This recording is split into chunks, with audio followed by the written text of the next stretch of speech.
Beredar video viral di media sosial momen lucu sekaligus nasib apes yang menimpa seorang guru di salah satu sekolah. Momen tersebut terekam oleh salah satu kamera pengawas di sekolah tersebut. Dalam video tersebut awalnya nampak terlihat tidak ada yang aneh saat beberapa siswa sedang melakukan aktivitas olahraganya masing-masing, seperti bermain voli dan bulu tangkis.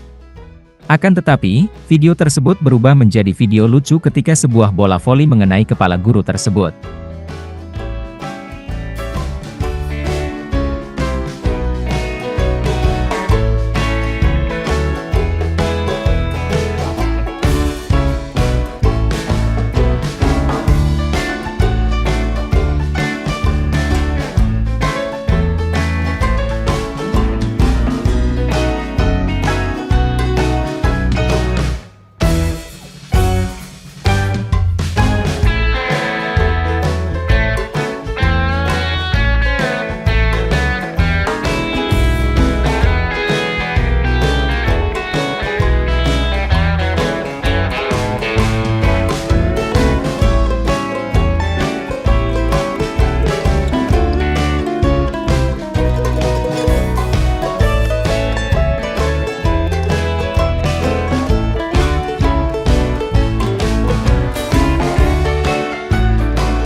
Terima kasih sudah nonton.